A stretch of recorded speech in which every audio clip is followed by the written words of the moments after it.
Oh, hello. Welcome to today's Decay, where we celebrate births and beginnings of everything important since the dawn of time. This looks like I've made some progress. I haven't, but we as a team have made some progress. Yeah. This is an incredibly difficult puzzle. But you know what's not incredibly difficult is celebrating births and beginnings of everything important since the dawn of time. Today is February 4th, and here are all the dates that really rate. In 1906, Clyde William Tombaugh was born. I'm going to say it's pronounced Tombaugh, and maybe somebody out there will correct me. Tombaugh.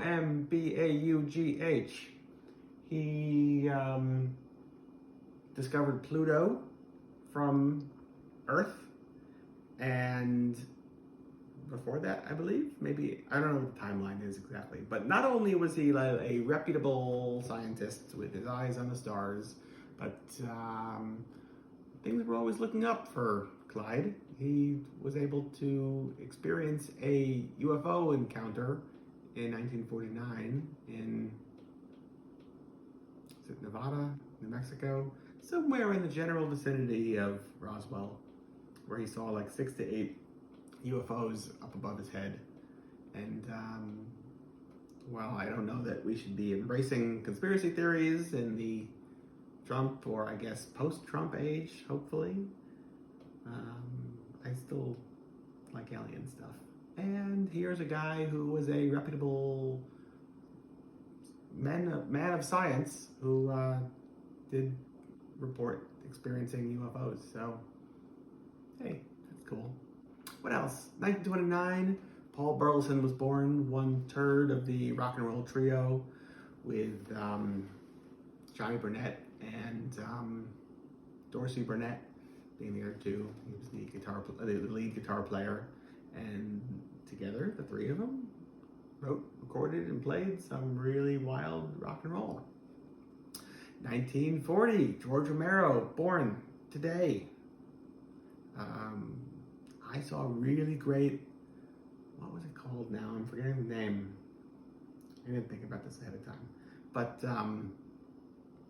after Night of the Living Dead, he did this, like, basically be compassionate to the elderly PSA film, because that's how he was making his money. He was like creating PSAs, and it was something that I believe was lost, or at least not shown for like decades and decades. And I was lucky enough to go to a Museum of Modern Art screening of it right before the world closed down about a year ago or so, and I believe it's slated for some sort of release. Again, I'm sorry I'm blanking on the name, but it was so good. And this is like, you know, peak Romero, all in like a Pittsburgh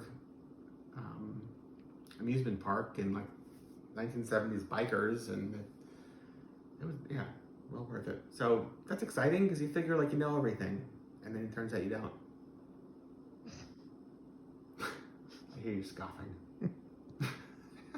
Anyway, what else? 1976, on this day, the Ramones' first album came out, which then changed the world. So that's cool. The end. Today. Till tomorrow. Goodbye. Enjoy.